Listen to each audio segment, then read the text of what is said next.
All right, so something that I want to share with you is one instance where I almost never ever buy a product, okay?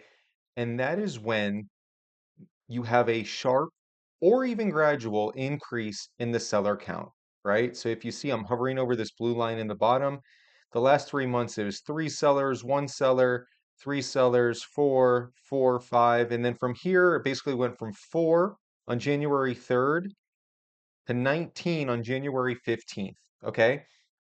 Something I've come to learn is that when you're buying stuff for Amazon, you're predicting what the market's going to look like on Amazon in at least 2 weeks from now, especially if you're doing FBA and no sooner than that, right? So even though the buy box hasn't completely tanked, like right now it's $40 relative to 45, it did show some signs of decreasing. It went down to 31.97 and it's been fluctuating as of late. Whereas in basically the last 2 months, it's been very steady around $45 and even here $41. For me, there are certainly nuances to this and wrinkles, but a general rule of thumb is if you're ever in doubt, don't buy when there's an increasing seller count. Okay. And are there exceptions? Of course. Maybe it's a very, very fast moving product, or maybe the buy box doesn't get affected at all by an increasing seller count, but here it shows it does. And also, what I want to do is take you to the 1 year snapshot so we can look at that as well. And so here's the 1 year snapshot, right? So what I like to do is compare current day versus historic whenever the seller counts match up. So like if there's five sellers today, I like to see what did the price look like or the chart look like when there used to be five sellers. So 20, the closest I can think of or come to is right here, um, when there was about the same right here. And as if you notice, um, let me hover over this. So if you notice, there's 18 at this time. The buy box went down to $28. Okay.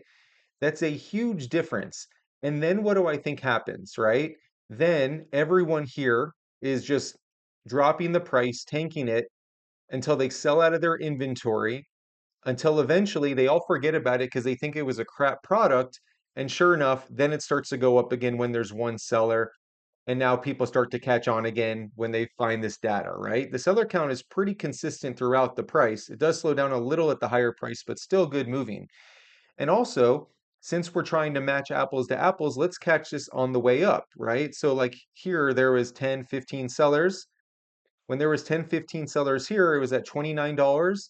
And then it continued to climb, which I anticipate for this situation, the price continues to go down. So if I bought something today, I'd have to be comfortable with $28 being the sale price because realistically, that's what I think could happen. And if I'm okay with that, great. Or maybe you're getting it at a price that you're willing to buy five of them because 28 breaks even for you and 45 makes you 200% ROI, just as a made up example, just like high reward with very low risk. I think break even is a relatively low risk.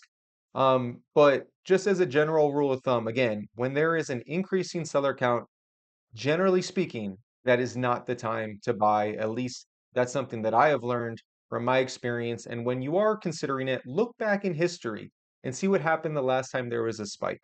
All right, guys, I'm Jonathan, Duke Does Amazon. Take care.